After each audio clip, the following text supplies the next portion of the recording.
And these could work in school, they can work at home, and let's take a closer look. The first idea is that we should do away with the word writing. I tell teachers, don't have a writing corner, have an author's corner. How many different ways are there to get our ideas out? These kids hear the word writing and the amygdala is going to have them shut down. But there are so many different things you can do to author. Authoring is creative expression. Kids can do podcasts. Kids can do storyboards. Kids could make films. Kids can write poetry. Kids can do email notes to each other. Kids could give a monologue. That's authoring. How about a photographic essay? And so when teachers say, I need to have a story, or I need to have your ideas out, I think the first thing we need to say is, and do I have a choice in how I want to get my ideas out? You're saying, but how are they going to get better at writing? If you don't make them excited about, confident in getting their ideas out, you'll never get them to write. They've got to enjoy communicating. They've got to enjoy letting the world know what their thoughts are. They've got to feel confident about that. And once that happens, putting them ideas on paper is much, much easier. Strategy number 2 is to pay attention to the pre-writing activity. What are the children going to do before they write? What if you have a Lego builder at home? And when they build something, and they might build a pirate ship, or they may build a rocket ship, or they may build a land that's where aliens live, it's amazing what story they could tell you about who is on that pirate ship, their personality as a character, where that ship is going, where it's been, what the problem is. This is their pre-writing. Build it, and they will then find the words. I say to kids, if I want to know the setting of the story, go build it for me. I say to high school kids, let's look at Macbeth. Let's look at Act 1. I want you to look at each of the scenes, and I want you to build the setting for each of the scenes. Wow. And they have to underline the words that led them to believe that that's what that setting should look like. And maybe it's not building. Maybe you have a young artist or a cartoonist, and before they sit down to write anything, you do a little visualization with them. Or maybe they're actors and they have to write a story and they have no idea whatsoever. So you let them act it out. Let's pretend you're this character. The other thing we need to think about when we're talking about writing is that sometimes the pre-writing has to be when kids are moving. They need to talk out their ideas. They need to have someone to spin their ideas off with good feedback, good criticism. So sometimes what I do, I pick a talking partner, the walking talking partner, and the kids walk around the room. Even at home, when you want your child to talk to you, take them out for a walk. Movement energizes the brain.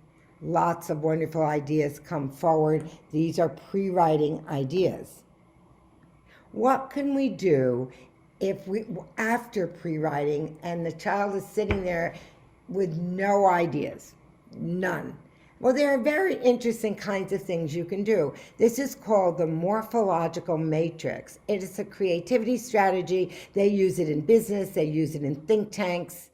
And they used it to develop the plots for the Lone Ranger series, if you're old enough to remember the Lone Ranger. These things you put together randomly. Sometimes I have the kids just roll a dice and with lots of ideas, and this would be the Big Bang Theory, we can say that, or their last four digits of their phone number. And mine is 7979. So the hero would be number 7.